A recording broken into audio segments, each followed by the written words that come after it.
abrir el calendario académico, aguárdenme un segundo. Estoy ingresando al calendario.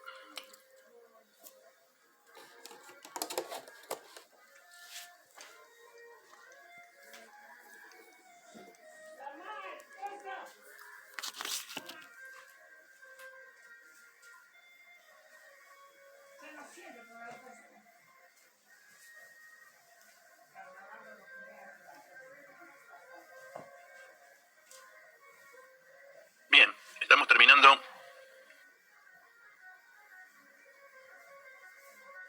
el 27 del 11 recién, con lo cual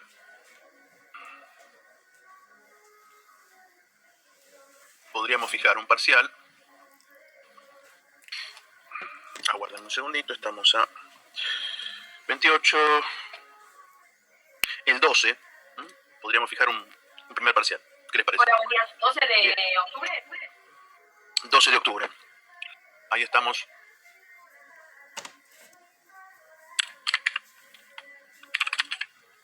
A ver, un segundo. Sí, perfecto, me parece que el feriado se lo pasan al 11. Eso es lo que estaba viendo. Sí. Estoy viendo la página oficial de feriados. Porque sí quedó al final del feriado. Todos se lo querían hacer la diversidad cultural. Y ahora cambiaron de nombre. ¿Qué quedó? El 11 es. El 11, con lo cual tenemos clase el 12 entonces, sin problema. Entonces lo fijamos para el 12. Aquí tenemos el feriado del 11. Y el 12, entonces quedamos con parcial. Bueno,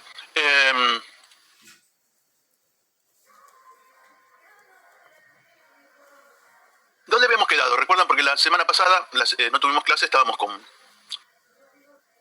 el Día del Estudiante. Los temas van a ser los de la parte dogmática de la Constitución. Lo último que tengo anotado es que el artículo 19 no admite privacidad, solamente vimos. Y todo lo que no está prohibido está permitido. Principio de reserva, perfecto. Bueno, vamos a ver hoy la Constitución. Entonces, por la parte dogmática, vemos hasta los artículos de... Hasta 1 al 43. Ah, ok, perfecto. Gracias. 1 al 43, parte dogmática. Muy bien.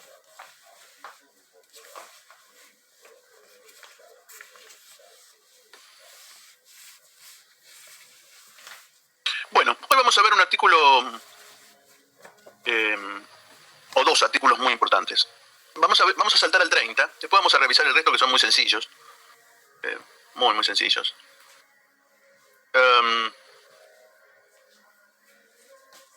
Pero sí, vamos a revisar el 30, que es reforma. Bueno, la reforma de la Constitución es un mecanismo establecido en ella que nos indica un mecanismo doblemente rígido. Si ustedes observan, la Constitución no puede reformarse por el mismo órgano que hace la ley ordinaria.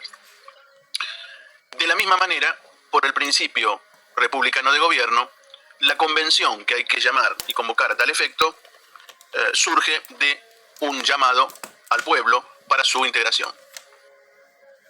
Por lo tanto, entonces, el artículo 30 nos dice lo siguiente, que esta Constitución puede reformarse en todo o en parte y que la necesidad de la reforma debe ser declarada por el Congreso con el voto de las 2/3 partes al menos de sus miembros, pero no se efectuará sino por una convención convocada al efecto.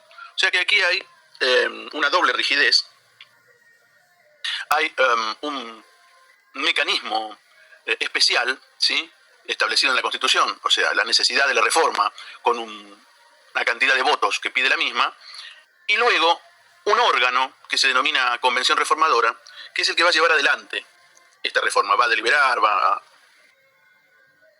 primero va a ser elegido popularmente, luego va a dictar su reglamento, van a jurar sus miembros, se van a dar su tiempo para deliberar y finalmente de lo que surja podrá quedar modificada en parte, porque en todo sería realmente, es una buena expresión de deseos la Constitución, pero una posibilidad muy compleja, les diría que prácticamente, o sea, posible sería, pero políticamente no. Quedaría modificada. Esto pasó en la última reforma del 94. La Constitución argentina ha tenido poquísimas reformas. Somos muy conservadores con las reformas en Argentina. Para reformar la Constitución es un, yo diría que casi un drama político. Con lo cual, la reforma del 94 implicó una serie de avances muy importantes. Para eso, entonces, se necesitó previamente un acuerdo político.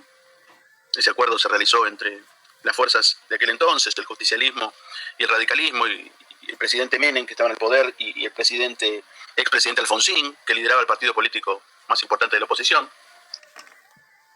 Una vez que se arriba este acuerdo, entonces hay un grupo de coincidencias que más o menos se van puliendo en el pacto, porque hay un pacto político previo a la reforma. Bueno, se vota, se llama a la Asamblea General Constituyente, se convoca al pueblo para su conformación. Esta, como les comenté, establece su reglamento, le toma juramento a sus miembros, delibera y a la postre resulta reformada en una o más de sus partes la Constitución. No todos los mecanismos de reforma son como el nuestro. El nuestro es uno especialmente rígido, uno doblemente rígido, como les comenté. Tiene un mecanismo especial y un órgano especial para su reforma, y no se puede realizar sin un acuerdo previo. O sea, siempre hay una cantidad de sonceras que andan dando vuelta en Argentina, de reforma de la Constitución, que algún gobierno va a venir y la va a reformar. Bueno, primero que hay que tener esos 2/3. Y segundo, que esto es producto de un pacto político. O sea, sin pacto no hay reforma, ¿sí? Sin acuerdo político previo no es posible imponer una reforma. Con lo cual la reforma está destinada al fracaso. Entonces hay que sacarse un poquito esta idea torpe y llana de algunos que asustan a la población con que si tal o cual gana las elecciones va a reformar la Constitución y se va a erigir en rey de la Argentina, no sé, va a disolver el Congreso y va a gobernar y se va a poner una corona y va a suprimir el Congreso y va a empezar. Es tonterías, ¿sí? Ya, sonceras, ridiculeces del tamaño del obelisco. Bueno, no hay forma de reformar la Constitución si no hay acuerdo o pacto previo. Todas las reformas son producto de un acuerdo político previo. Todas las reformas requieren ese número tan alto para reformar la Constitución, la declaración de la necesidad de la reforma, y luego también necesitan la convalidación popular y eventualmente entonces lograr los acuerdos necesarios en la Constituyente para hacerlo. O sea, toda una serie de impedimentos que realmente fulminan cualquier intento de estos del absurdo, del teatro del absurdo, en donde a las 3 de la mañana se reúnen unos legisladores y dicen vamos a reformar la Constitución, y al otro día nos levantamos con un rey, como verán, un planteo de ciencia ficción y no jurídico. O sea que es realmente imposible reformar la Constitución sin acuerdo, sin pacto previo y sin las mayorías necesarias. Entonces, este es el mecanismo de la reforma. Uno que tiene estas dificultades que en algún punto sostienen un cierto temor al legislador ordinario, al legislador del Congreso, ¿sí? O sea, los poderes constituidos. Hay que llamar a un poder especial, ¿no? O sea, no se le confía la reforma a el Congreso de la Nación. El Congreso de la Nación no es quien va a tener que llevar adelante la reforma, sino un órgano ad hoc, ¿no? Que va a surgir del producto de la declaración de la necesidad. En la declaración de la necesidad se establecen los puntos que se van a someter a reforma, ¿no? Y en base a esos puntos es que la constituyente, entonces este órgano del poder constituyente derivado, es quien va a considerar y eventualmente aprobar o no los límites de la reforma, los artículos que se declaran sujetos a la posibilidad eventual de reforma en la convención constituyente conformada a tal efecto. A ver si encontramos la reforma. Vamos a buscarla, se encuentra muy fácil, aguárdenme.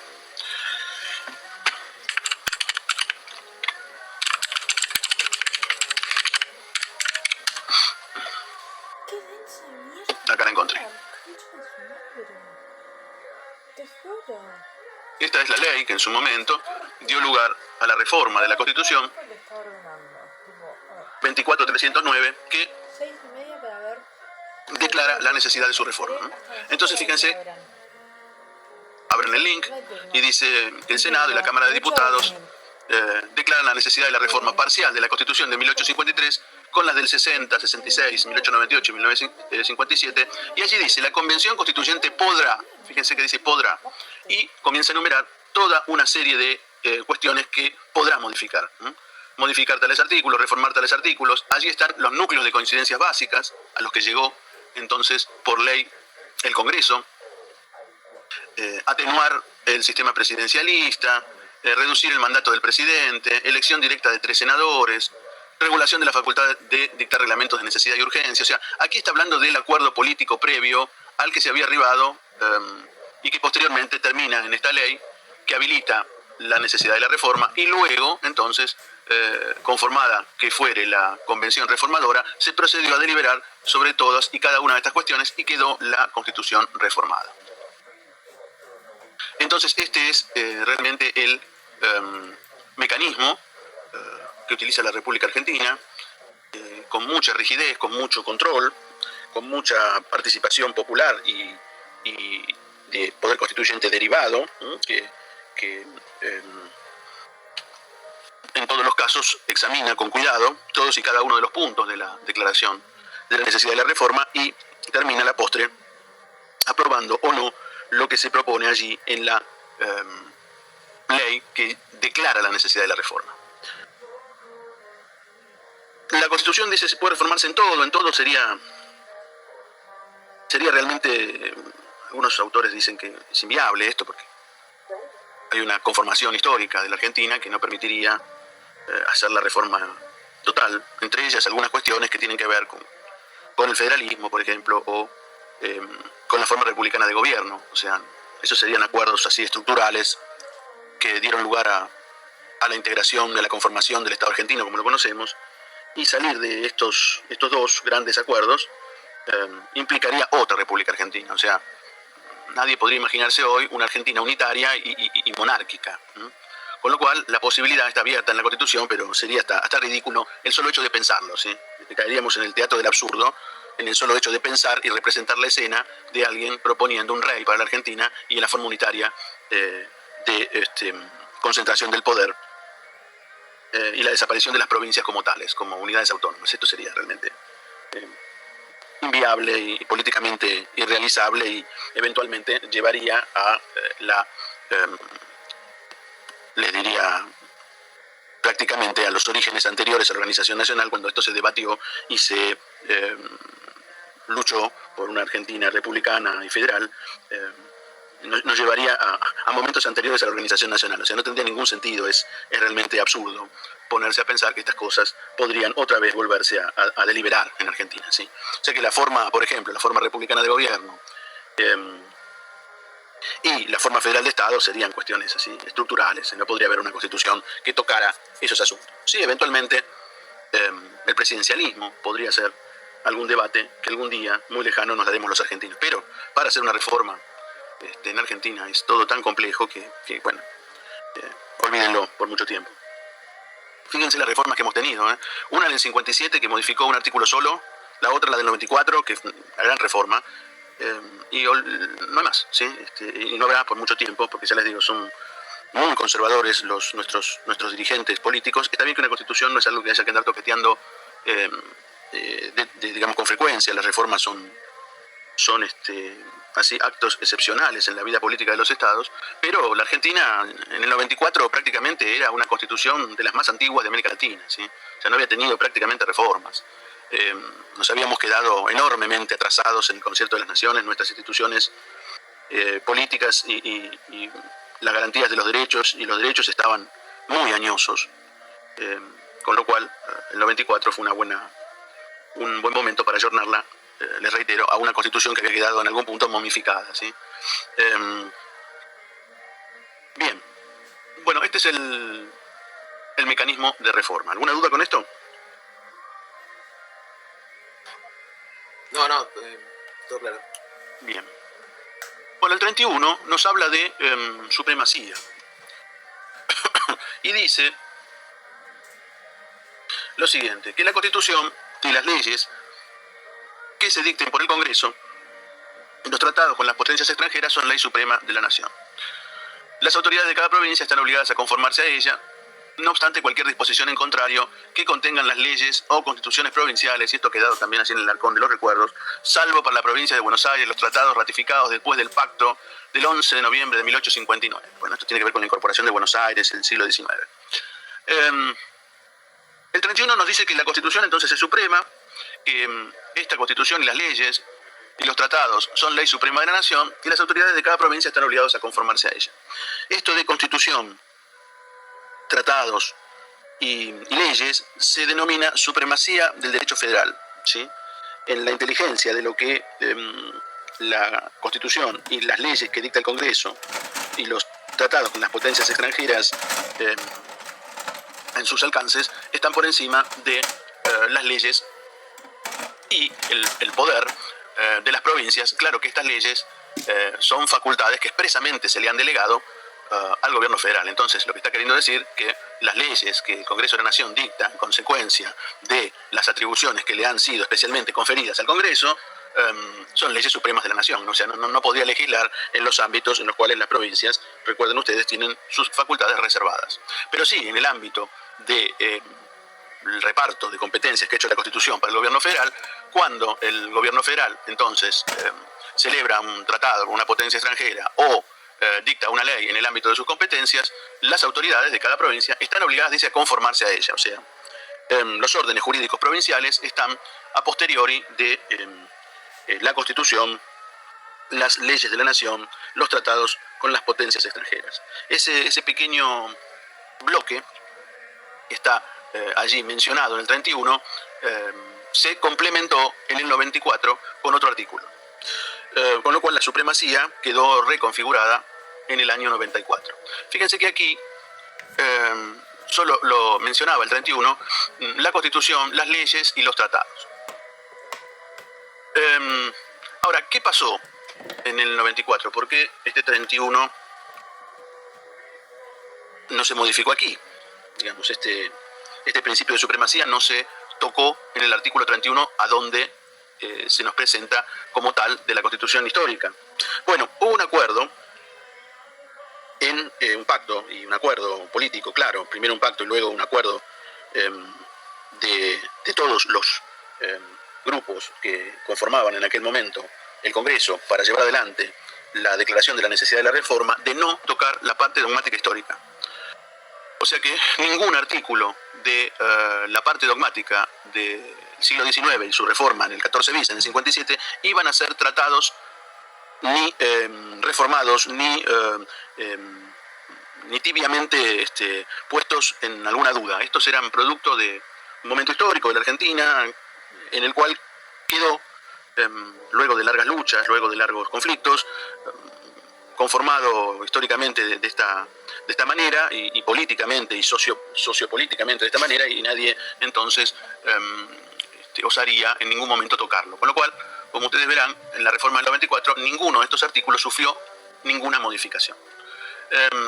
Con lo cual también se perdió una oportunidad de ayornar algunos institutos y algunos vocablos y algunos términos que son propios del siglo XIX. Pero bueno, por acuerdo político quedaron en estas condiciones de imposibilidad de ingresar a ellos. Por lo tanto, como se quería modificar la supremacía, no se pudo hacer aquí, en el 31, y tenemos que remitirnos al artículo 75, ¿sí? Vamos al 75, que son las facultades del Congreso, y allí entonces nos vamos a el 75, inciso 22. Este 75, inciso 22, tenemos que hacerlo jugar para entender la supremacía con el 31. O sea, ya la supremacía no se puede leer desde el 31. El 31 y el 75, inciso 22, corresponden a el estudio de la supremacía en la Constitución Nacional. El 75, inciso 22, ¿lo tienen? ¿Llegaron? ¿Lo tienen ahí a vista? Lo tenemos que revisar con detalle. Bueno, este 75, inciso 22, dice algo muy claro. Primero, se encarga de mencionar algunas de las atribuciones que tiene el Congreso.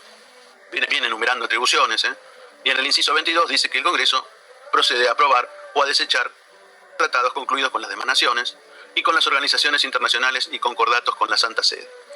Concordatos son tratados también, se denominan concordatos. Una de las tantas denominaciones que tiene el vocablo en general tratados. Y después dice, los tratados y concordatos tienen jerarquía superior a las leyes. Con lo cual ya sabemos que los tratados están por encima de la ley ordinaria del Congreso. Sí, ¿alguien quiere hacer una pregunta? ¿Por qué con la Santa Sede?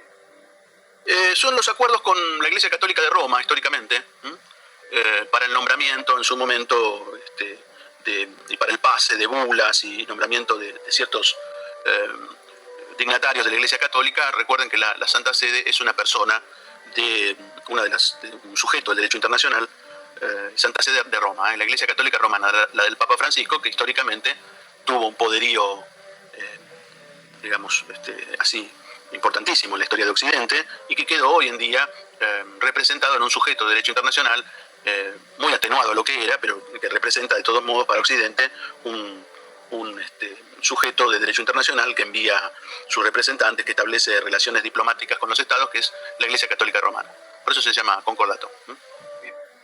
Y bueno, Argentina está en Occidente y es una de las tantos estados de gran grey católica, ¿no? Con lo cual ahí va de suyo que obviamente esto, si ustedes le buscan el contacto con otro artículo, está en el artículo 2. El gobierno federal sostiene, como vimos en los términos que vimos, el culto católico apostólico de Roma.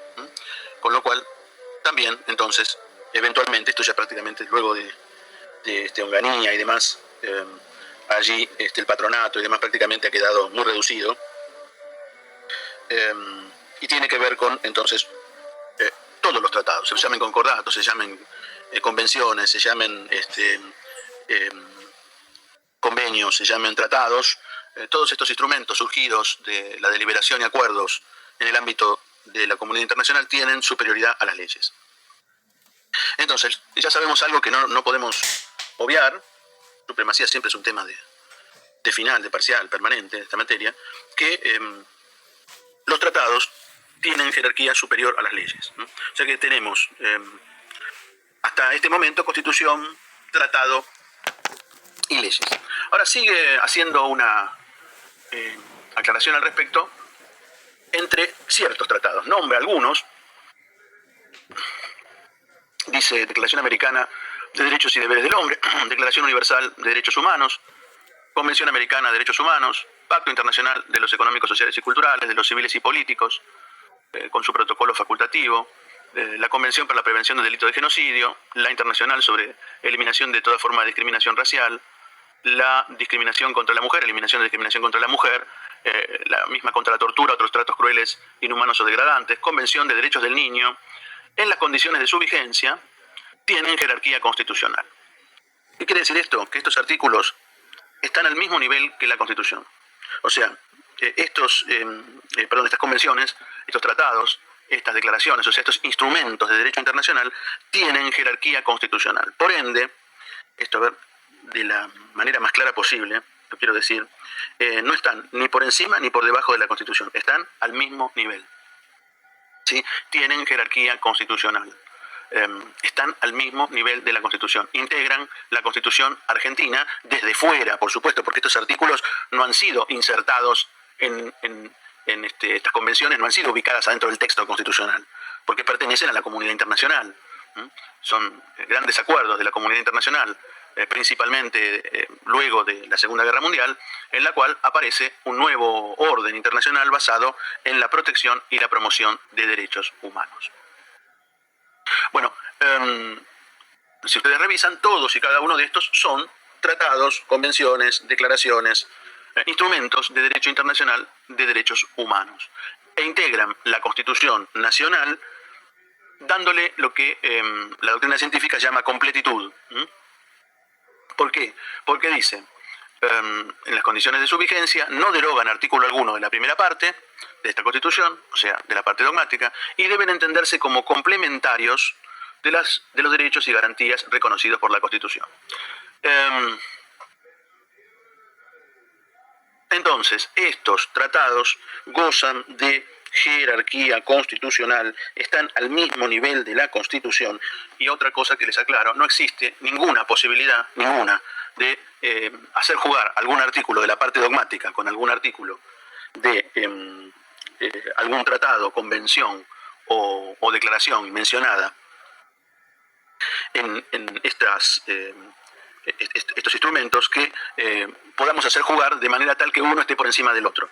Están al mismo nivel, o sea, las declaraciones, derechos y garantías que nos dimos los argentinos antes de 1994 y todos y cada uno de estos tratados que menciona la Constitución están al mismo nivel, ¿sí? Por lo tanto, a partir de la reforma del 94, la Argentina llega por fin a algo que habían llegado prácticamente todas las constituciones reformadas de posguerra, que es consignar en su Constitución o un bloque o una, en nuestro caso se denomina bloque de constitucionalidad, o una serie de instrumentos con jerarquía constitucional, y entre ellos entonces están aquí los principales. Estos son los principales instrumentos de derechos humanos universales, o sea, producto del impulso del sistema ONU de posguerra, las grandes declaraciones, la americana y la universal, y también los principales marcos convencionales americanos de derechos humanos. Entonces, a la suma de la Constitución dictada por los argentinos y estos instrumentos de derecho internacional en pie de igualdad, se los denomina bloque de constitucionalidad, ¿sí? El bloque de constitucionalidad. Esta idea del bloque surge de la doctrina española y en parte de la doctrina alemana, en la idea que este es un bloque, ¿no? Cuando uno piensa en un bloque, en general se le representa algo sólido, algo monolítico, algo estructurado, algo realmente indestructible, todo cohesionado. Por eso probablemente la denominación bloque tenga que ver con la idea de consustanciar estos instrumentos que son de la comunidad internacional con los que redactamos los argentinos históricamente. Allí un compañero levantó la mano. Tengo una pregunta, profe. Sí, Federico. ¿La suma de bloque de constitucionalidad cuál era?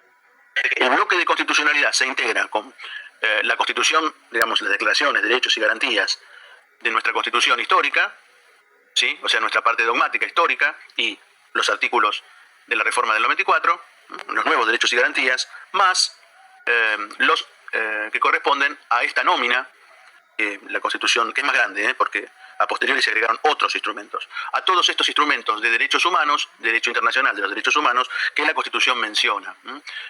Si vos querés, en otras palabras, el bloque se integra Constitución Nacional y al mismo nivel todos estos instrumentos de derecho internacional de derechos humanos que en todo, leídos en todo, Constitución Nacional y estos instrumentos se denominan bloque de constitucionalidad.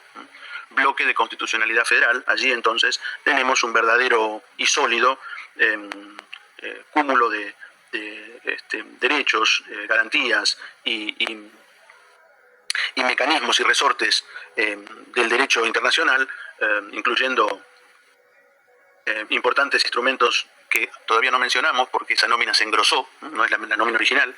Fíjense que dice que el Congreso puede, en este caso, si leemos, proceder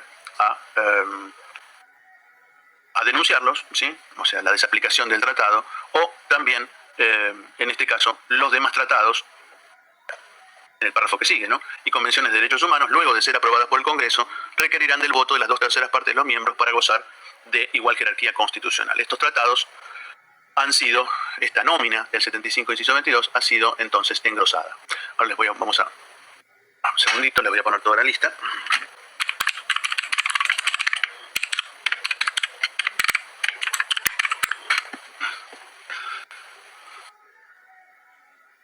Aquí la tienen.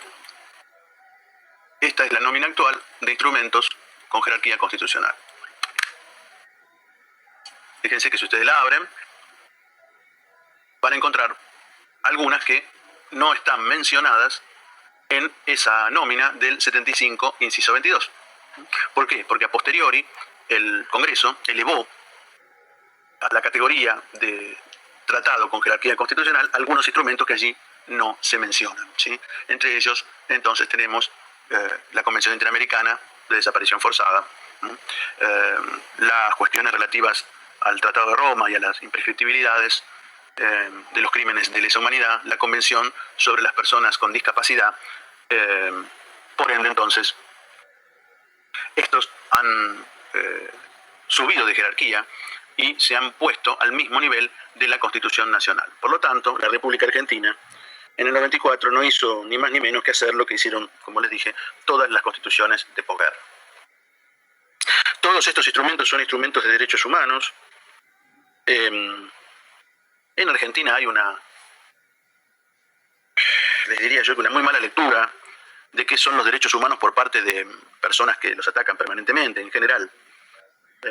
Personas o muy poco formadas o realmente neofascistas, porque hoy en día estar contra los derechos humanos es prácticamente como decir que la Tierra es plana, ¿sí? Estamos al mismo nivel de torpeza y de razonamiento y de desconocimiento. Los derechos humanos son probablemente el único y más importante avance que haya realizado la comunidad internacional en el siglo XX, luego de la posguerra. La idea de conformar una comunidad internacional en donde ya los estados no puedan humillar, lesionar, desconocer los derechos intrínsecos de la dignidad humana.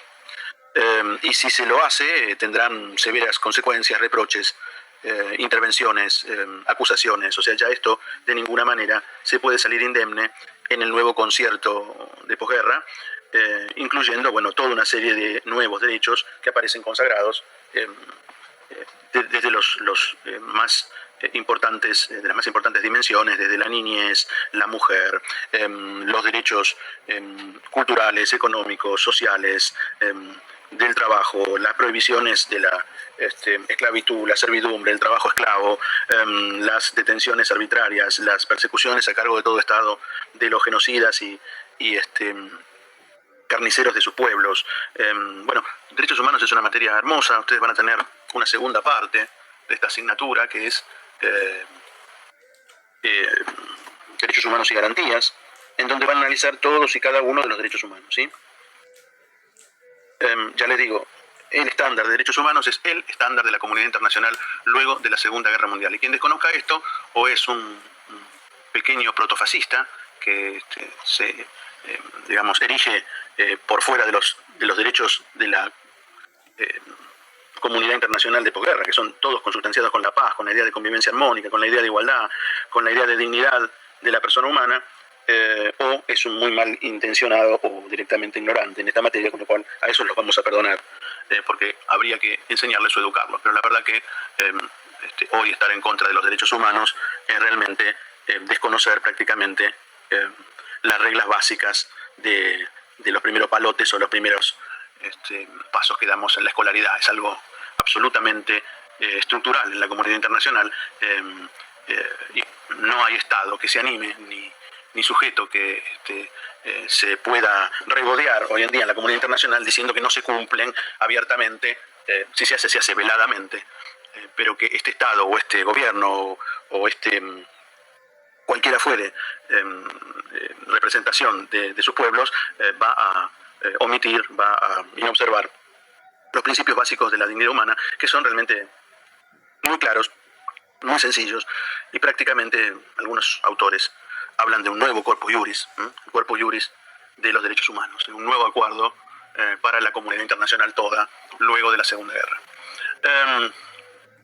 El instrumento más importante del siglo XX, el siglo XX prácticamente no dejó instrumentos así relevantes en materia jurídica. El más importante, sí, sin lugar a dudas, es la Declaración Universal de Derechos Humanos.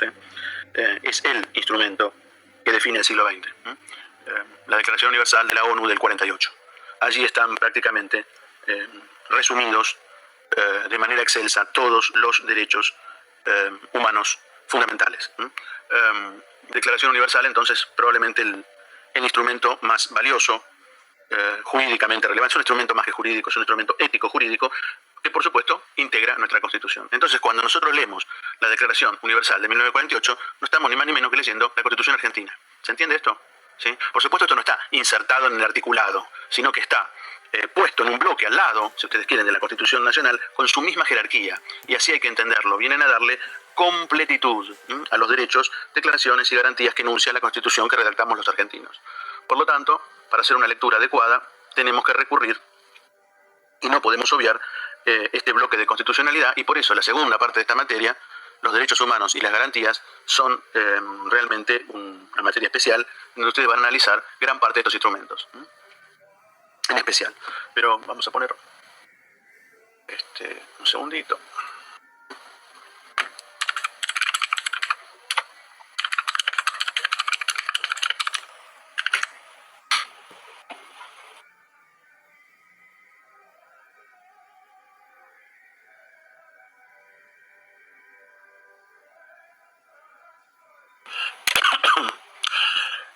Bueno, esta es la Declaración Universal.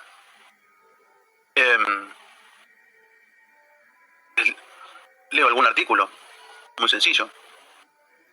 Reitero, esta es la Declaración Universal de los Derechos Humanos y es la Constitución Argentina. ¿Queda claro esto? Por favor, no pueden irse de esta materia sin que esto les quede clarísimo.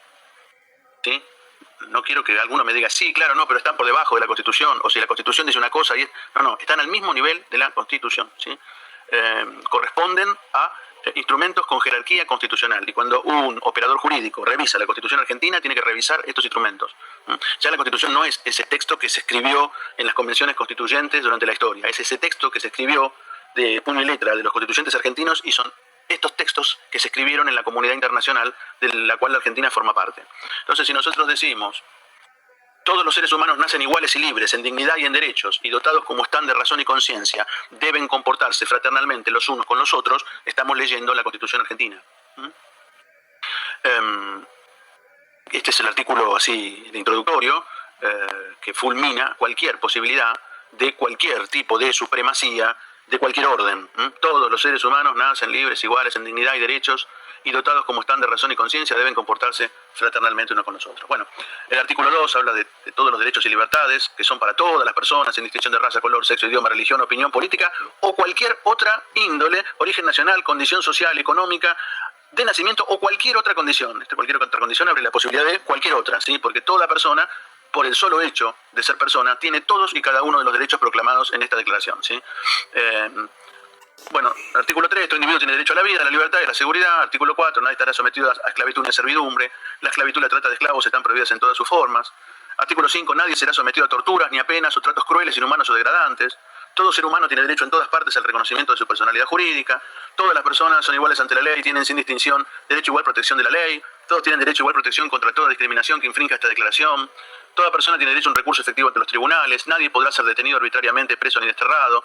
Toda persona tiene derecho a ser oída públicamente y con justicia. ¿Quién puede estar en contra de esto? Algo tan básico, algo tan sencillo y a la vez tan potente, ¿no? Nadie será objeto de injerencias arbitrarias en su vida privada, su familia o su domicilio. Toda persona tiene derecho a circular libremente y elegir su territorio de residencia. En caso de persecución, toda persona tiene derecho a buscar asilo. Bueno, toda persona tiene derecho a la nacionalidad, a nadie se la privará arbitrariamente de la misma. Hombres y mujeres tienen derecho sin restricciones, a casarse, a fundar una familia y a disfrutar de iguales derechos en el matrimonio, durante el matrimonio y en caso de disolución, pleno consentimiento para contraer matrimonio. Toda persona tiene derecho a la propiedad individual y colectiva. Toda persona tiene derecho a la libertad de pensamiento, de conciencia, de religión. Esto incluye la posibilidad de cambiar de religión o de creencia, manifestar su religión o su creencia individual, colectivamente o en público o en privado, por la enseñanza, por la práctica y por el culto y la observancia. Todo individuo tiene derecho a la libertad de opinión y expresión. Esto incluye el no ser molestado en causa de sus opiniones. Son tan básicos estos artículos, tan claros y tan sencillos, que no hay prácticamente ninguna forma de oponerse a ellos si no se quiere vulnerar los derechos elementales de la dignidad humana, ¿sí? Entonces aquí no hay medias tintas. Estos derechos son los derechos básicos de toda persona que históricamente lo fueron en la lucha por los derechos humanos. En realidad esta declaración no sienta ningún derecho nuevo, eran derechos todos conocidos que simplemente se los elevó a una categoría de declaración universal luego de los millones de muertos, torturados, gaseados, humillados, exterminados, liquidados, bombardeados, radiados, y padeceres indecibles que sufrió gran parte de la humanidad en la Segunda Guerra Mundial. Bueno, se sale con un acuerdo de posguerra para el respeto o el pleno respeto de una nueva sociedad internacional en donde los derechos humanos tengan un rol destacado. Bueno, después vamos a ver otras dimensiones, ¿no? Los derechos humanos por razón de materia son enormes, que incluyen todo tipo de derechos a la educación, a la cultura, a la alimentación adecuada, etcétera, etcétera. Pero esto será materia de otra asignatura. Sí, aclararles que todos estos instrumentos, entonces, forman parte de la Constitución Nacional. Por ende, el principio de supremacía en esa cúspide, en ese vértice de esa pirámide hipotética. Vieron que algunos hablan de la pirámide de Kelsen. Bueno, no hay ninguna pirámide, es una representación, ¿no? Una representación donde en el supuesto vértice allí está la Constitución Nacional y los tratados del 75, inciso 22, así se lo suele mencionar. O sea, toda esta nómina de tratados al mismo nivel, con la misma jerarquía. Luego de este 75, inciso 22, vienen otros tratados que no tienen esta jerarquía. Porque imagínense, la Argentina es signatario e integra una comunidad internacional en donde hay tratados de todo orden, entre ellos algunos de derechos humanos.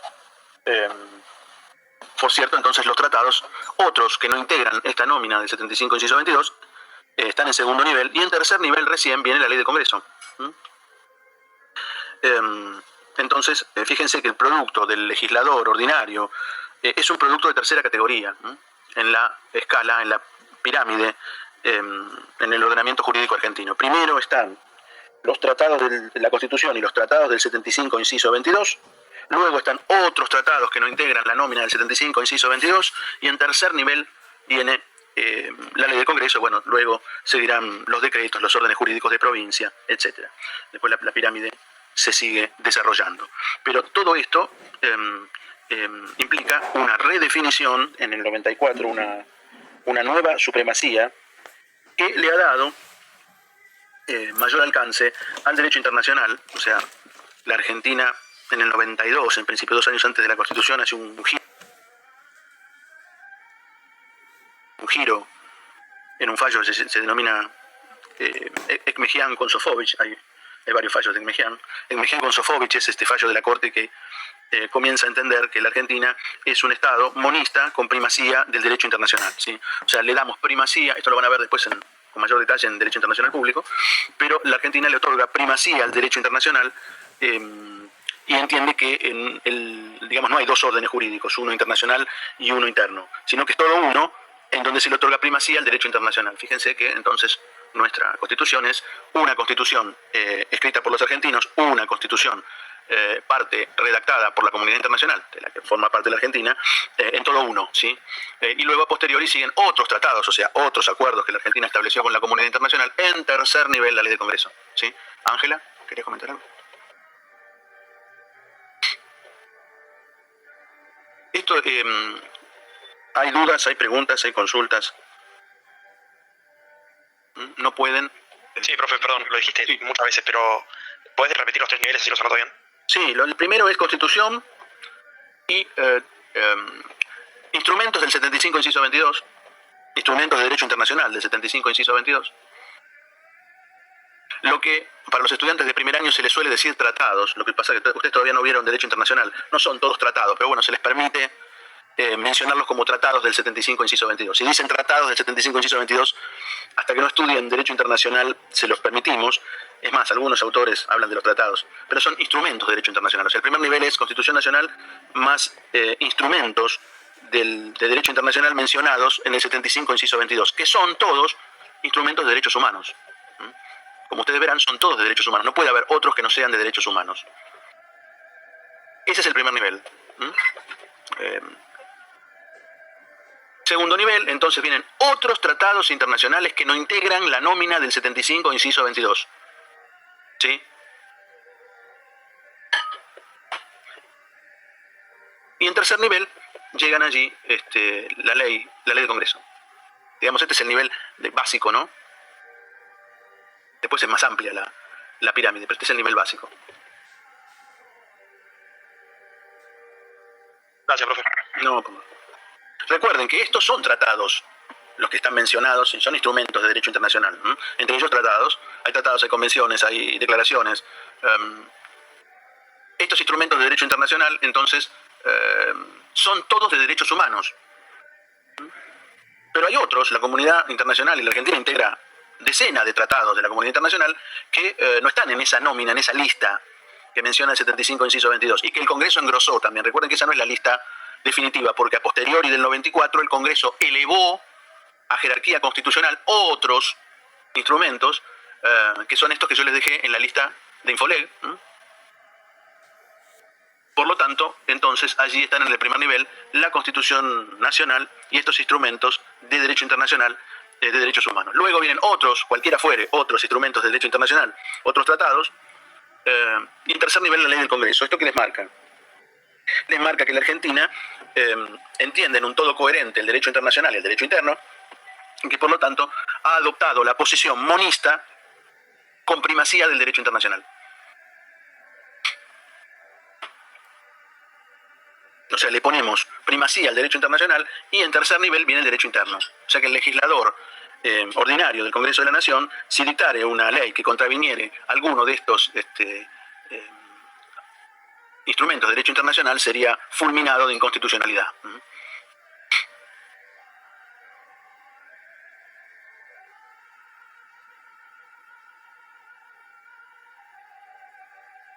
No, Julieta, porque nosotros formamos parte de esa comunidad internacional.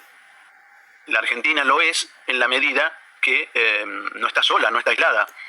O sea, esos tratados son tratados que ha celebrado la comunidad internacional y que, por supuesto, de la cual la Argentina forma parte y de la cual la Argentina ha intervenido en todos y cada uno de ellos, deliberando, acordando. Es más, todos estos tratados, a excepción de los últimos, ya estaban en la Constitución argentina, en la Constitución, en el derecho interno argentino. Lo único que hicimos fue elevarlos a la jerarquía constitucional en el 94. Pero son acuerdos, grandes acuerdos que la comunidad internacional celebró, de la cual la Argentina forma parte, de la cual la Argentina aprobó también, deliberó y participó en la comunidad internacional. Por lo tanto, son obligaciones que se asumieron en tanto y en cuanto forma parte de un orden internacional organizado. Bueno, el Mercosur lo tenés en el segundo nivel, ¿sí? El tratado, el Europreto, todos los de Asunción, todos los acuerdos que se celebraron en la República Argentina para conformar el Mercosur están a segundo nivel. Allí están como tratados por debajo del bloque y por lo tanto por encima de la ley que puede dictar el legislador ordinario. Tampoco te olvides que estos tratados, estos acuerdos de la comunidad internacional han sido legislados por el legislador extraordinario. O sea, son acuerdos de la conformación del Estado argentino en la reforma del 94. Prácticamente todas las constituciones de las sociedades abiertas, de las sociedades plurales, de las sociedades democráticas, abrazan los derechos humanos, ¿sí? O sea, no, lo único que hicimos fue llegar y tarde a hacer lo que toda constitución de posguerra había hecho. A ver si les pongo un segundo. ¿Ustedes me escuchan bien? Sí, se escucha bien. Porque en algún momento parece que se fue a cortar, ¿eh? No. Bueno.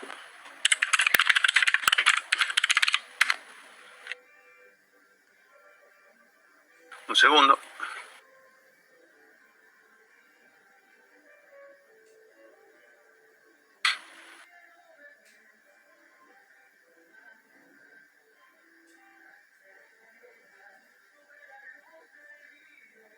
Les pongo un artículo en una constitución extranjera para que ustedes vean. Porque en Argentina, a cada rato, como estamos muy periféricos, esta es una opinión mía, pero como estamos muy periféricos, se les hace creer por los medios de comunicación y por un montón de ignorantes que tienen un micrófono, que la Argentina está apartada del mundo, que va para otro lado, que el mundo va por un lado y nosotros vamos para el otro. Bueno, no. Pero claro, como no tenemos con quién compulsar y estamos casi cayéndonos del mapa, muchas personas creen a pie juntillas todas estas onceras. Miren la Constitución mexicana, ¿sí? ¿La pudieron abrir? Artículo 1 de la Constitución mexicana. Aquí se los pongo aquí. Artículo 1. En los Estados Unidos mexicanos todas las personas gozan de los derechos humanos, artículo 1, reconocidos en esta Constitución y en los tratados internacionales de lo que el Estado mexicano sea parte, así como de las garantías para su protección, cuyo ejercicio no podrá restringirse ni suspenderse bajo casos y condiciones que se establecen en esta Constitución. Nosotros también tenemos un artículo allí que habla de estado de sitio. Entonces, fíjense, esto es muy sencillo, ni siquiera tuvieron que hacer toda esta cosa mañada de irse a hacer jugar un artículo con otro. Artículo 1, ¿cómo empieza la Constitución? Bueno, todas las personas gozan de los derechos humanos, reconocidos en esta Constitución y en los tratados internacionales que el Estado mexicano sea parte. Se cerró la discusión, no hay nada extraño, Al momento de reformar una Constitución, los derechos humanos son básicos, fundamentales. Vamos a poner.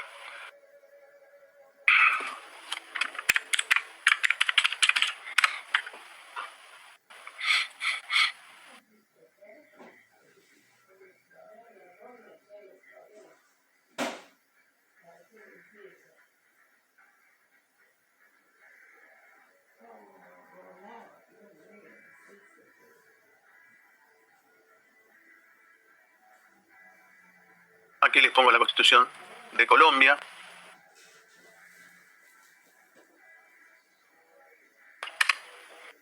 La Constitución de Colombia comienza también diciendo que Colombia es un Estado social de derecho organizado como república unitaria, con autonomía democrática, participativa, pluralista, fundada en el respeto de la dignidad humana, en el trabajo y la solidaridad de las personas que la integran. Respecto a la dignidad humana son los derechos humanos, es la definición básica y fundamental de derechos humanos. ¿Qué son los derechos humanos? Son los derechos de la dignidad humana. Por lo tanto, Colombia se basa en el respeto, se funda, se sostiene en el respeto a la dignidad humana. Aguárdenme un segundito, vamos a seguir buscando.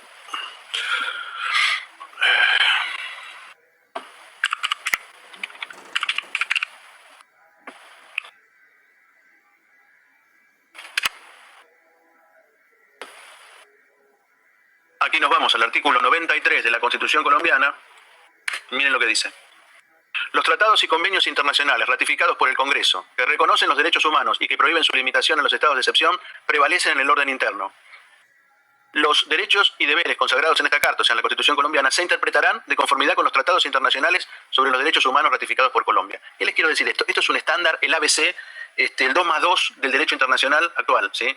Cualquier persona que les diga que la Argentina es un Estado extraño, bueno, y que los derechos humanos, y que o es mala leche, o es una desinformación a nivel terraplanista, ¿sí? Los derechos humanos son los derechos de Occidente, de la comunidad internacional, y nosotros llegamos tarde a ponerlos en un bloque, ¿sí? No hay constitución de Estado abierto, plural y demás que no las tengan, salvo... Sí, de entrada, pero no, también lo hace la Constitución colombiana, también lo hace, lo vuelve a aclarar en el 93, vamos a otra, mira. Así podemos estar toda la mañana, ¿eh?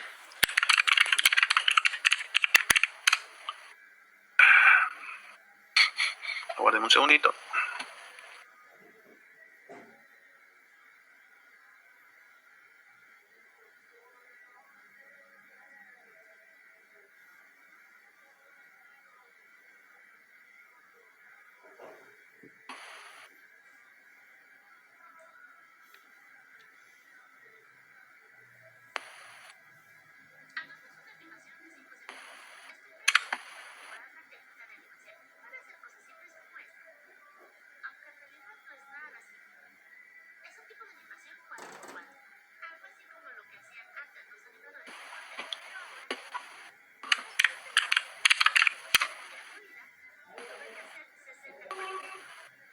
Vamos acá. Estamos en la Constitución española. Acá les encontré el artículo. Título 1, artículo 10 de los derechos y deberes fundamentales. 4:30. Bueno, dignidad de la persona, los derechos inviolables que le son inherentes, el libre desarrollo de la personalidad, el respeto a la ley y a los derechos de los demás, son fundamento del orden político y de la paz social. Así en España. Las normas relativas a los derechos fundamentales y a las libertades que la Constitución reconoce se interpretarán de conformidad con la Declaración de los Derechos Humanos, la universal, y los tratados y acuerdos internacionales sobre las mismas materias ratificados por España. Vamos a...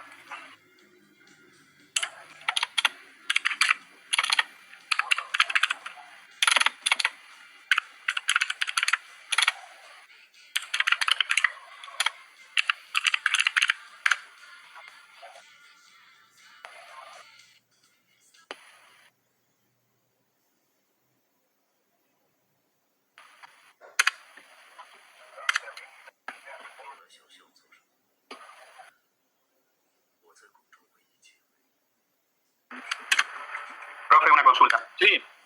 Estaba viendo en la Constitución de Venezuela, que está también en el... No es un artículo, sino la parte 3, dice. Sí. Está similar a todas las constituciones, obviamente. En este caso, digo, cuando se habla tanto de que se violan los derechos humanos y demás, ¿quedan fuera de esos tratados? ¿Hay una intervención de un órgano que tiene que estar al tanto de esto?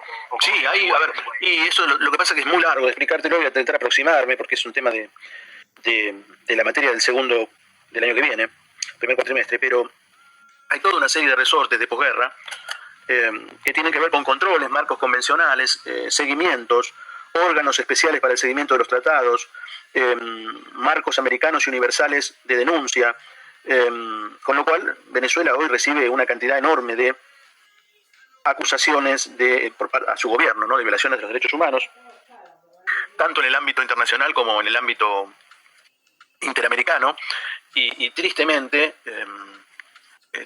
lamentablemente, las violaciones a los derechos humanos fundamentales en Colombia por ahora se sostienen. Ahora, fíjense ustedes que Maduro y todo su cohorte de gobierno no tiene mucho lugar a donde ir. Entonces, imagínense que en algún momento se va a restablecer en plenitud la democracia y los derechos humanos en Venezuela, y probablemente sean juzgados estos elencos de gobierno, y ningún Estado acoge hoy en día ni recibe a personas que piden supuestos asilos políticos luego de haber violentado en sus gobiernos, por lo menos conduciendo la política de esos Estados.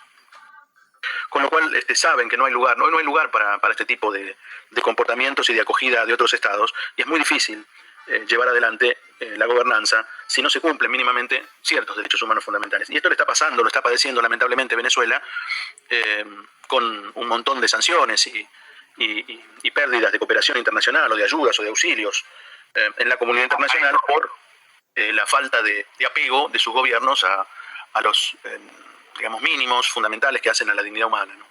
A eso era lo que consultaba, digo, la única forma de intervención, digo, son ese tipo de sanciones. Y porque ¿sabés qué sucede? Luego de esto no hay, si no rompes con el equilibrio de igualdad de los Estados, no hay un gobierno de la comunidad internacional, los Estados están en pie de igualdad, hay un principio de autodeterminación de los Estados, y hay un principio básico de que cada uno de los pueblos busque su identidad, su desarrollo, por caminos propios.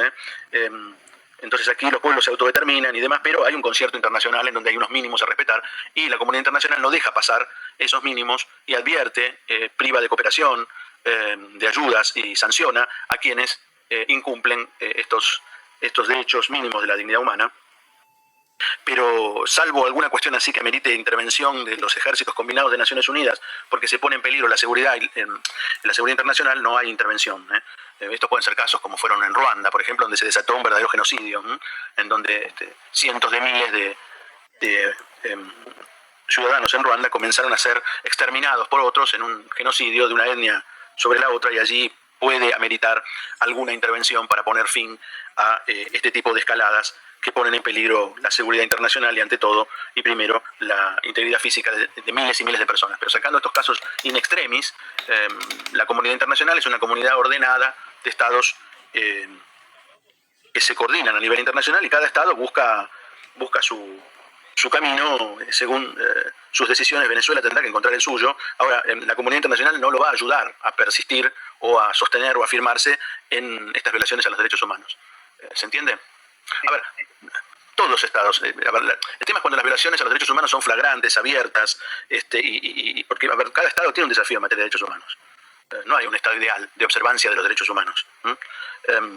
Lo que sí hay, digamos, cuestiones que por su grosería, por su violación sistemática y abierta, meritan denuncias más claras, concretas y tajantes sobre ciertos Estados, pero no hay Estado que no tenga un desafío en materia de derechos humanos. Si ustedes quieren, salgan a la ciudad de Buenos Aires ahora, los que viven en la ciudad de Buenos Aires, y yo les doy 2 minutos para que encuentren un chico en situación de calle, ustedes lo encuentran. Un chico tirado durmiendo en la calle, comiendo basura. ¿Cómo creen que se llama eso? Grosera y flagrante violación a los derechos humanos por parte de la Argentina, ¿sí? Entonces tampoco nosotros nos podemos erigir en los patrones morales, ¿se entiende esto? Es decir, bueno, no, en Argentina nuestros estándares de derechos humanos son, pero estos venezolanos miren cómo se comportan, mientras hablamos y pasamos por encima de niños y personas tiradas por la calle, muriendo de hambre, de comiendo basura, ¿sí? Y nosotros naturalizamos esto, que en la Argentina los niños y las personas por cientos de miles se alimentan de basura y viven en las calles. ¿Cómo creen que es eso para la República Argentina? Y entonces, ¿con qué delito hablamos de Venezuela? Bueno, hablamos de Venezuela porque Venezuela es un grosero incumplidor de los derechos humanos, y tenemos derecho a advertir que este tipo de comportamientos es enormemente lesivo, pero la Argentina tiene enormes desafíos en materia de derechos humanos. 50% de pobres, millones de personas en la indigencia, cientos de miles de niños en situación de calle.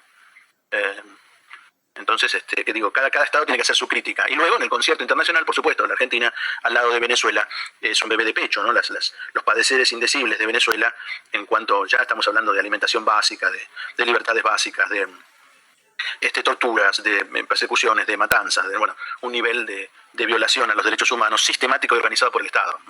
Y allí estas ameritan importantes intervenciones. Pero quiero decirles, tampoco es que los estados, todo Estado tiene que mirar hacia adentro y ver qué derechos humanos no se cumplen.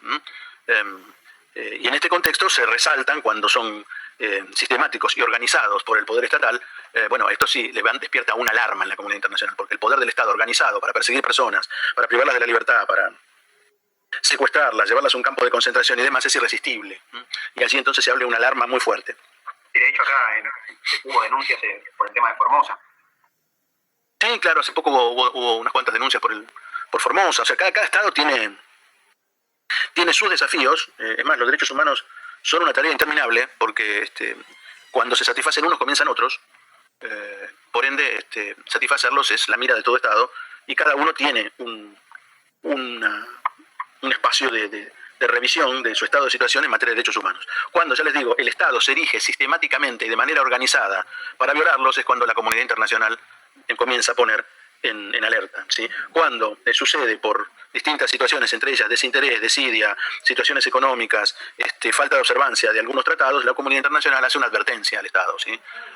Pero cuando suceden con este nivel de organización sistemática, digamos, el terror sobre los derechos humanos se dio cuando los estados se organizaron sistemáticamente para violarlos, o sea, cuando el aparato estatal se organizó realmente para matar a millones de judíos, a millones de ucranianos, a millones de armenios, con un plan sistemático de exterminio, de secuestro. Bueno, allí hay un gran peligro de dejar avanzar esto. Después están estados que como la Argentina, se avergüenzan de su situación de la niñez y de la pobreza, pero están haciendo lo que pueden. No hay un plan sistemático organizado para el gobierno para que los niños estén en la calle. Es una vergüenza que no haya uno para rescatarlos, ¿sí? O que no podamos acordar entre todos sacar a las personas en situación de calle. Eso nos debería avergonzar, pero no es un plan orquestado por el Estado argentino, sino más bien muy malas políticas públicas que han colocado en la pobreza a millones de connacionales, ¿sí?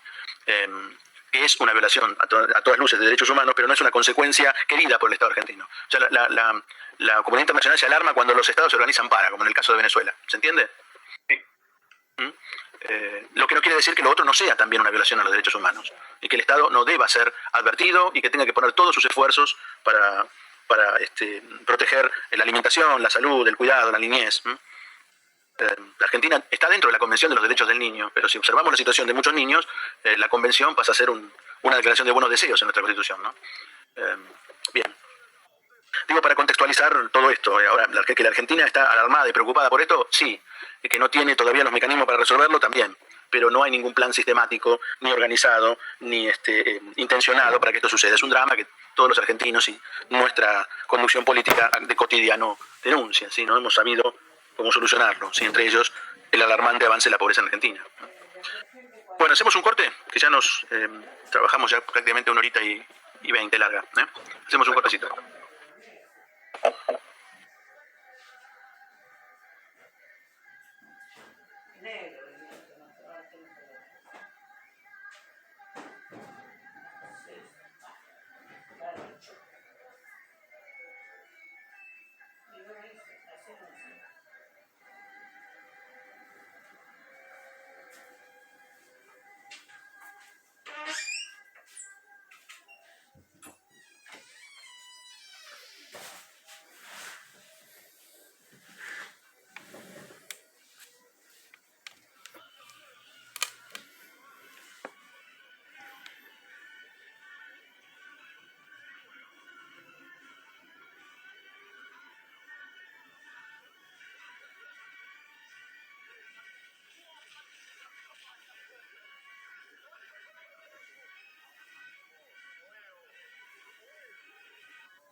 Mi gatita está estudiando. Sí, amor. Mi bebé. Concéntrese. Qué pelotudo.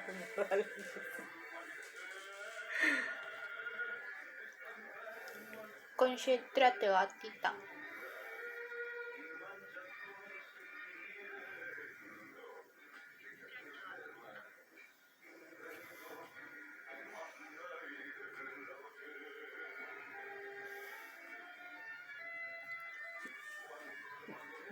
Miau.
Yami, Mm,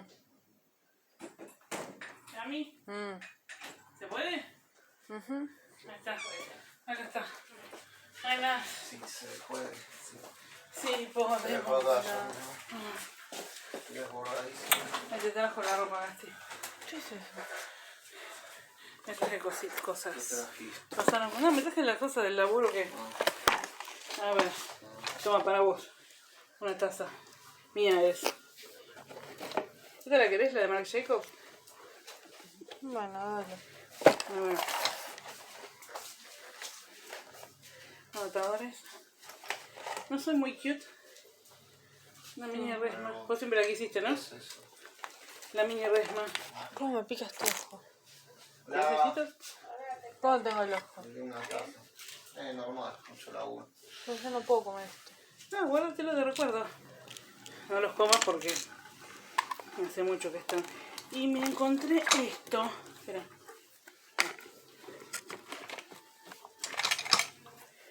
Yami, fíjate de quién es. ¿Cómo me fijo? No sé, averigua. De última que la tiene 618 pesos. Igual si nunca la reclamaron. No, estaba bien el cajón. Yo no sé si es de Nico, si es de Romy Pues si nunca la reclamaron. o si es de Ana. Yo no la quiero usar porque si la está registrada va a Vale. saltar. ¿La uso Igual. yo? Sí. Muy tierno. Fíjate de quién es primero. ¿Y cómo me fijo? No sé, metete en sube, registrala tu nombre. ¿Sí? Fíjate, si te dice que está registrado el nombre de otra persona, ¿sabes lo que haces? ¿Qué? Para no quedar prendida. Por las dudas. Vas, viste, a la estación donde vendan gaseosas, agua, chicle, caramelo. Sí. Y vas sacando. ¿Sí? De última. Registrala tu nombre. No, ayuda.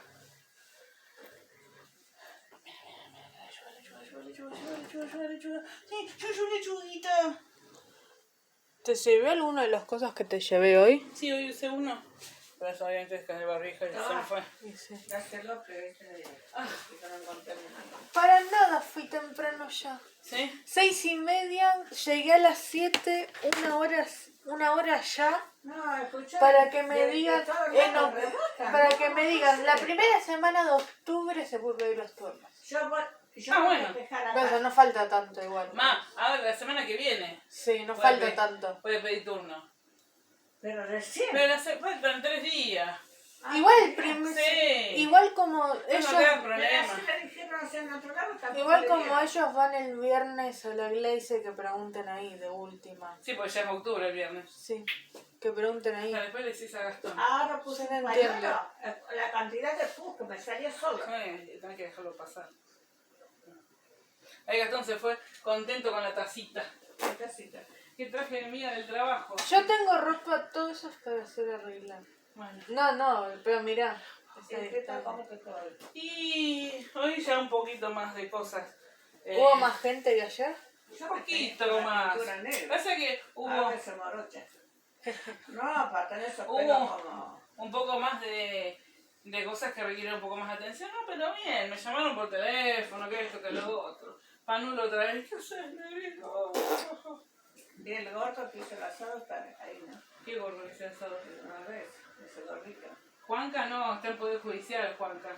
Ah, ¿no otro lado? Claro, el cliente mío. Ay, ¿el que hizo el asado? Sí, Se bailó con la... sí, es cliente mío. ¿Eh? Es cliente Ah, no mío. sabía eso. Sí. Ah, ¿y qué hace? ¿Qué Seguridad. Ah, Jefe seguridad. de seguridad. Ah, Vamos a ver, mira, tocame la frente. sí, pero estoy helada. No, no estoy transpirando. No, tenemos que correr todo porque había mugre y para limpiar esa pared. Horrible. Voy a tomar algo de agua. Tengo mucha sed. ¿Y tú comiste?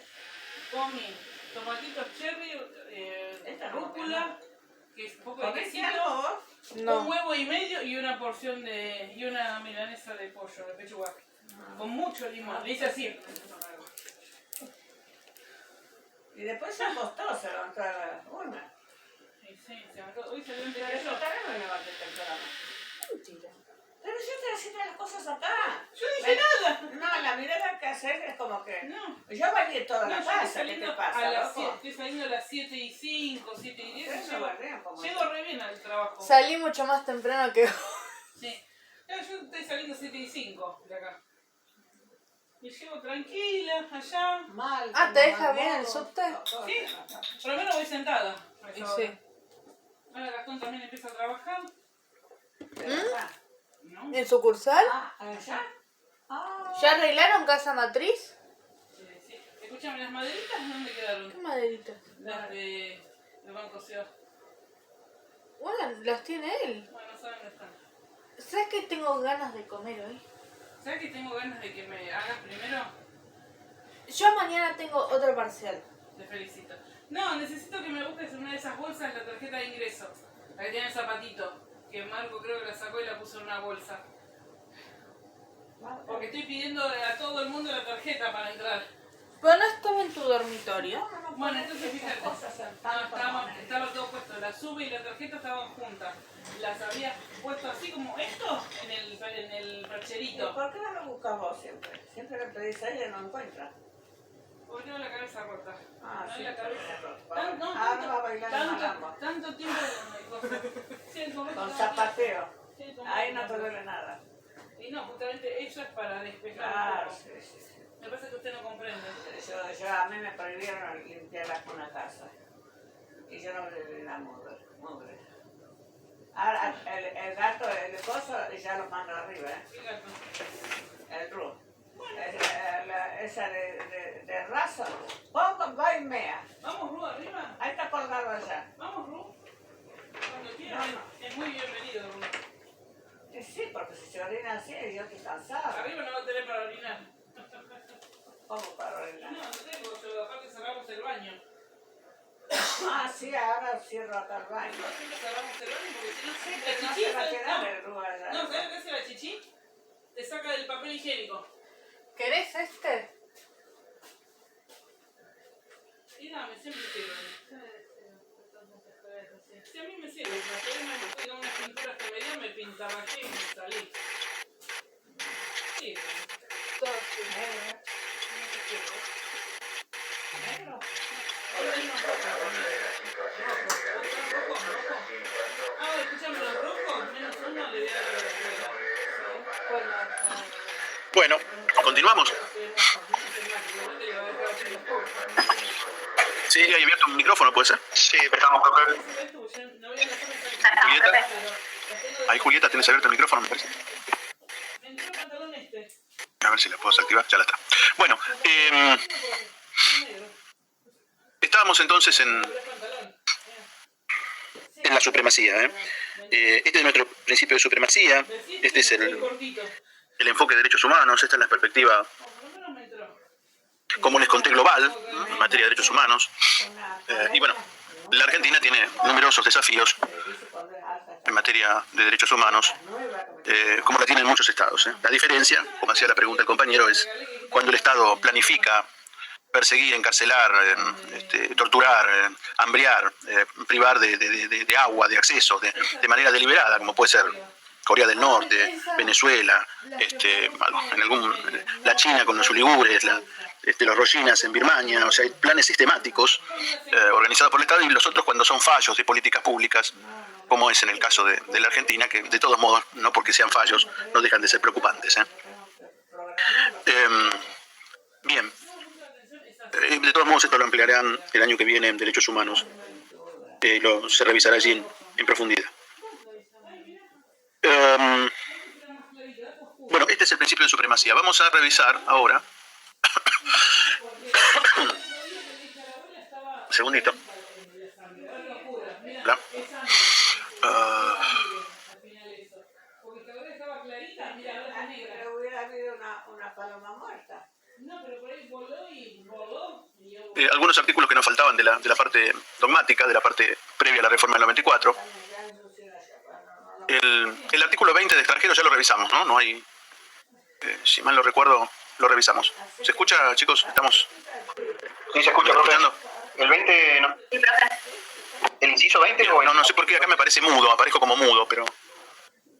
bueno, no sé. Si se escucha bien, perfecto. Bueno, vamos a revisar algunos articulitos. Artículo 20 para los extranjeros, ya lo vimos, ¿no? Los extranjeros, bueno, tienen en la Argentina los mismos derechos que el ciudadano de 1853, con lo cual el 20 y el preámbulo y configuran un Estado argentino en donde es bienvenida la inmigración, es necesaria la inmigración, es hoy más que nunca también, ¿no? Un Estado que tiene prácticamente, está despoblado la Argentina, ¿no? Así que los extranjeros gozan de todos los derechos civiles del ciudadano, y allí enumera que pueden ejercer su industria, comercio, profesión, a título de enumeración, simplemente, sin que esto sea simplemente una enumeración que se amplía para, como lo dice la Constitución, todos los derechos civiles del ciudadano. Y allí da ejemplos: poseer bienes raíces, comprarlos, enajenarlos, navegar ríos, ejercer libremente su culto, testar, casarse, no están obligados a admitir ciudadanía ni a pagar contribuciones forzosas ordinarias, obtienen nacionalización residiendo 2 años continuos en la nación. La autoridad puede acortar este término a favor de quien lo solicite, alegando y probando servicios a la República. Bien, este es el derecho de extranjeros, igualdad civil, no igualdad política, por supuesto.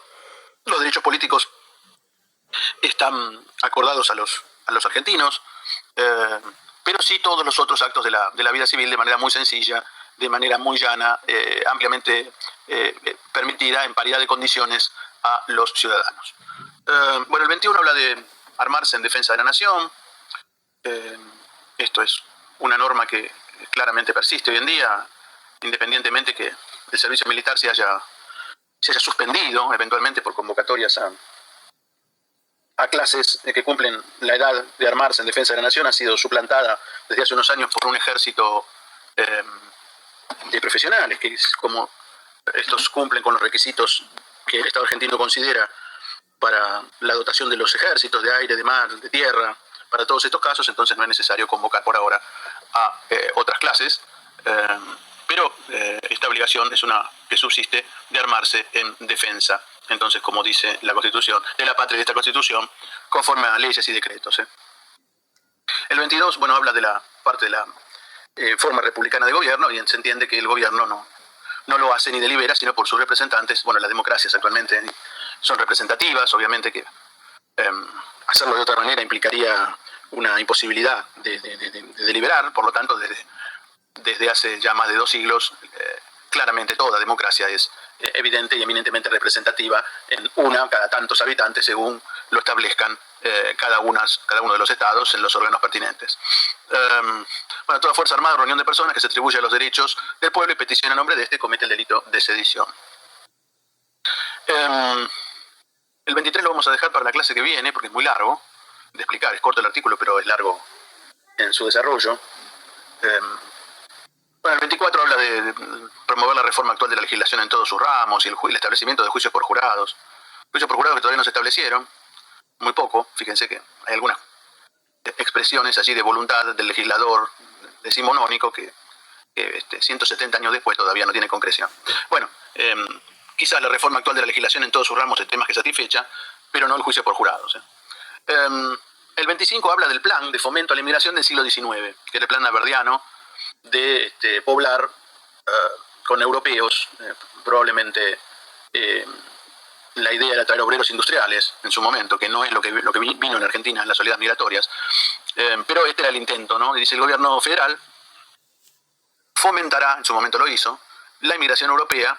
Había leyes, publicidades, ventajas, acogimientos en Europa, con pasajes pagos y facilitaciones que hacía el gobierno argentino para poblar a la nación, ¿sí?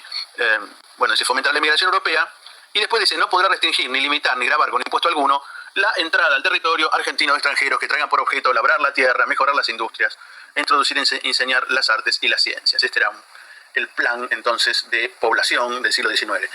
Probablemente esto no se pudo modificar porque, como les dije, en la reforma del 94 se decidió no tocar esta parte histórica y quedó tal y cual fue el plan del siglo XIX. El plan que está agotado hoy en día. La última inmigración europea que llegó luego de la Segunda Guerra Mundial, muy poca, y ya no hay ningún plan de fomento en este sentido, sino que hay una mirada de permitir el ingreso de extranjeros de los más recónditos y lejanos o cercanos lugares del mundo. Las últimas inmigraciones argentinas fueron de posguerra, algunos europeos, muy pocos, llegaron muchos japoneses. Bueno, históricamente también mucha inmigración de nuestros hermanos paraguayos, uruguayos, chilenos, muchos, ¿sí? Bolivianos, mucha inmigración latinoamericana luego de la Segunda Guerra, en general cuando la Argentina desarrolla una industria pujante y el crecimiento económico necesitaba de mano de obra y de fuerza de trabajo. Llegaron muchos buscando un destino en nuestro país. No tanto brasilero, hay poca inmigración, muy poca inmigración brasilera en Argentina, así latinoamericana, ¿no? Los últimos años, últimas décadas, peruanos y colombianos, y en los últimos años, 2 o 3, unos miles de venezolanos que ya se han hecho parte de nuestra tradición cultural y ya están bien insertados comiendo sus asados. Yo los tengo acá en la esquina de casa, un par muy acriollados, dándole en la parecita del barrio, hincándole al diente a nuestras carnes. Bueno, los latinoamericanos se han ubicado entonces muy bien adentro de nuestra sociedad política, prácticamente con muy pocas dificultades. Quizás hubo inmigraciones que son más complejas por barreras idiomáticas, por cuestiones culturales, para adaptarse a nuestras tradiciones, pero lo han hecho con mucho esfuerzo, como lo hacen todas las personas que emigran. Hubo una importante inmigración coreana en los 70 y 60. Luego la China que llega a la Argentina es de un solo lugar casi de la China, de una sola provincia. O sea que hay una importante inmigración asiática, post Segunda Guerra Mundial. Ya les digo, las oleadas son japonesas, coreanas y finalmente chinas, de la China continental. Algunas de Europa del Este en los 90, con la caída de la Unión Soviética y la disolución del orden de la Unión Soviética, llegaron a la Argentina también importantes colectivos de europeos del Este. Hay inmigración africana importante también, que está llegando desde hace unos años. Tenemos una cantidad de inmigración interesante, aunque la población extranjera en Argentina para un país de inmigración sigue siendo muy baja, aunque les parezca insólito, porque nos hacen creer eso. Los últimos censos indican que la población de extranjeros en Argentina no llega al 5%, estamos ahí en el 5%. Hay gente que se va, obviamente, pero no creo que sea una mayoría, Ángela, porque es muy difícil emigrar. Es una tarea muy difícil. Más a Europa, que hay que irse hoy en día armado con ubicación, dinerillos, no es como antes que uno llegaba y se hacía. Hoy está muy difícil emigrar en cualquier lado. Hay una cierta cantidad de extranjeros en el exterior, siempre los hubo históricamente, y bueno, muchos que llegan y que se van en este mundo globalizado. Ciertamente esto no tiene que alarmar a nadie. La idea entonces, este es el modelo de fomento a la inmigración que en su momento desarrollaron los redactores de la Constitución Nacional y sus ideólogos en el siglo XIX. Artículos que se mantienen incólumes y sin ninguna posibilidad de ser modificados, ni ningún interés en Argentina de ser modificados, teniendo en cuenta que, como es sabido, la Argentina, después de la India, es el octavo territorio más grande del mundo y tiene solo apenas 40 millones de habitantes, o sea, nada. Un territorio absolutamente vacío, donde cabe prácticamente casi toda la Europa Occidental. Toda Europa Occidental prácticamente cabe en la República Argentina y hay solo 40 millones de habitantes. Una cantidad que mueve prácticamente a risa en la cantidad de extensión del territorio. Y encima, prácticamente todos reunidos en grandes ciudades. En el 20 y el 26, Julieta. Aquí estamos en el 26, navegación de los ríos, libre para todas las banderas. Esto también es algo del siglo XIX, ya la navegación de los ríos no es más libre. Esto es una cuestión que en el siglo XIX se propugnaban las potencias europeas, la libre navegación de los ríos. Los ríos hoy son espacios enormemente regulados a los reglamentos que dicta la autoridad nacional. Pero bueno, quedó de aquel momento histórico en donde esta idea de navegación libre de los ríos era un estándar en la época. Hoy ya los ríos son espacios enormemente controlados y regulados por los estados. Después habla de 27, afianzar relaciones de paz y de comercio con potencias extranjeras. El 28 dice que estos principios, estas garantías y estos derechos obviamente no pueden ser alterados por leyes que reglamenten su ejercicio. O sea que las reglamentaciones de la Constitución, que son las leyes, pues no podrían entonces reglamentarlas de manera tal que su ejercicio se vea impedido. Esta también es una buena advertencia para el legislador ordinario, porque el legislador extraordinario dispuso claramente que estos derechos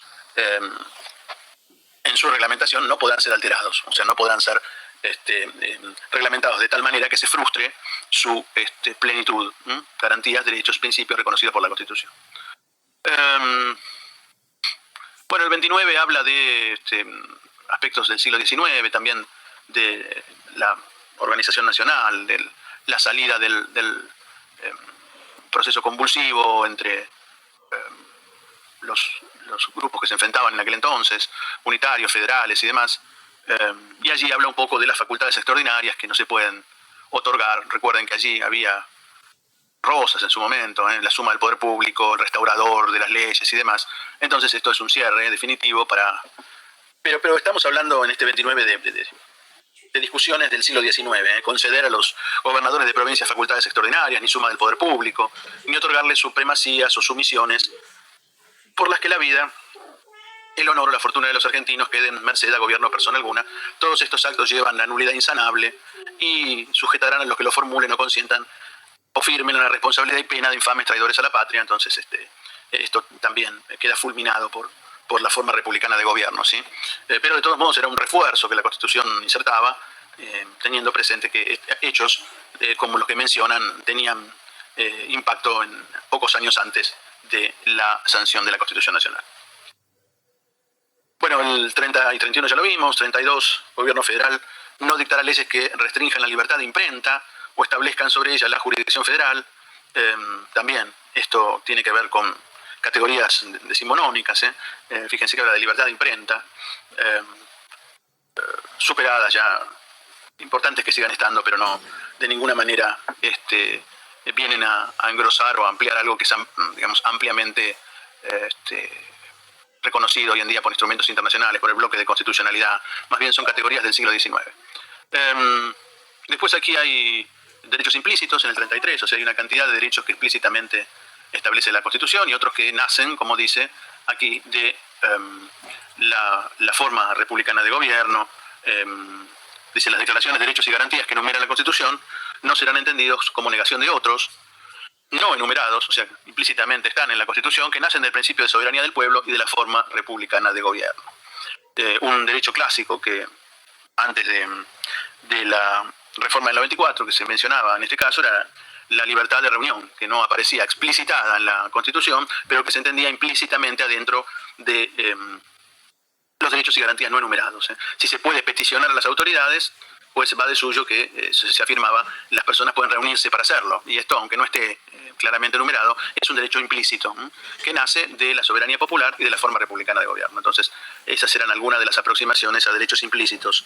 O sea, no cerrar en su momento el catálogo de derechos a partir de los que están enunciados, sino que deja a consideración de especialmente la Corte ha tenido declaraciones interesantes en relación a esto, a otros derechos que no se enumeran aquí, pero que surgen de la soberanía popular. Bueno, el 34 también es muy sencillo. Los jueces de las Cortes Federales no podrán serlo al mismo tiempo de los tribunales de provincia. Bueno, no tiene demasiada complejidad.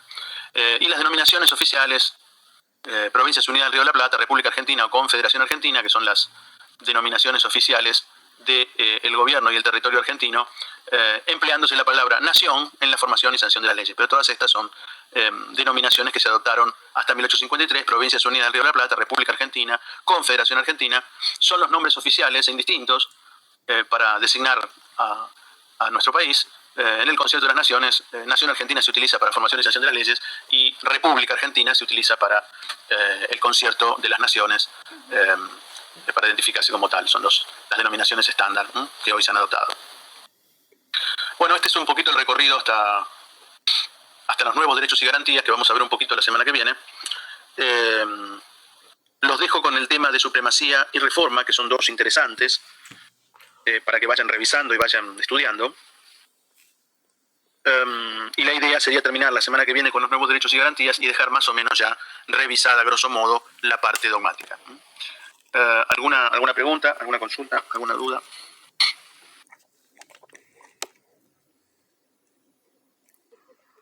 Profe, yo le hago una consulta. Bueno, entonces, lo del si parcial. no hay ninguna otra, nos vemos el martes próximo. Que tengan buena semana. Profe, No se olviden de dejar en el chat, por favor, el presente. Cristian, le hago una consulta sobre el parcial. ¿quieres preguntar algo? Sí, para sacarme la duda nada más. ¿Cómo sería el modo de parcial? ¿Es para... No te escucho, o sea, Cristian. ahí vamos hablando de los artículos o... Está preguntando, profe, porque está hablando, pero creo que vos no lo escuchás. No, si lo puedes escribir en el chat porque no se te escucha.